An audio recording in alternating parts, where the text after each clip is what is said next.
Alam mo ba, bago pa tayo nagkaroon ng isang Francis Magalona at Andrew E, ay meron ng dalawang taong sinasabing kauna-unahang rapper sa Pilipinas. Ang karamihan sa atin, ang alam lang natin, ang pinakauna-unahang rapper sa Pilipinas ay si Francis Magalona at sumunod naman si Andrew E. Guess what? Meron pa palang may mas nauna sa kanila na dalawa.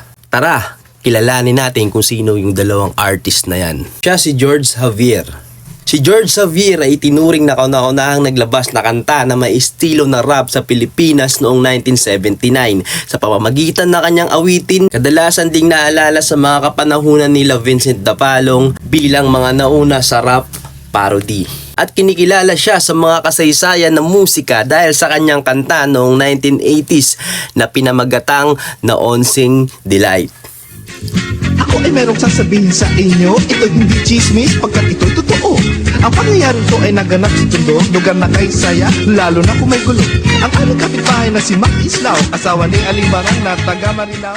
At ito ang kauna-unahang rap record sa bansa. Si George Javier ay kapatid ng isang yumaong si Danny Javier na miyembro ng Apo Hiking Society. At naging bahagi din siya ng noontime show na Student Canteen.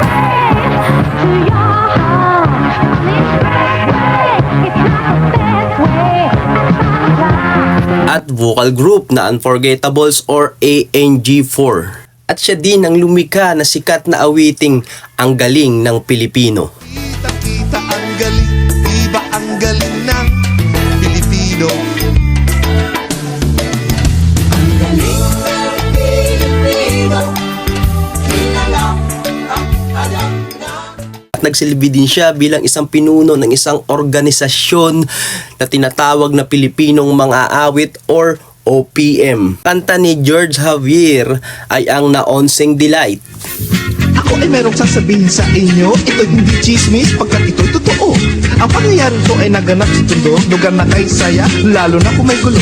Ang aming kapitbahay na si Mac Islao, asawa ni Aling Barang na taga Marilao. Sila ay may anak na ubod ng ganda. Pangalan ay Aw-Aw, katawan ay wow. Na inilabas noong 1980s. Kinikilala bilang isa sa kauna-unahang rap song sa Pilipinas. At si George Javier lang naman ang naging mentor ni Francis Magalona nung panahong nag-uumpisa pa lang si Francis M sa musika. Time Francis M and I nagkita after a long time kasi I started with Francis started with me writing for him in a sitcom sa Channel 7 UFO. The little brother that I had. Ano sabi niya sa'yo? So yung ginawa niya sa akin, salamat, thank you. You know, for what, di ba?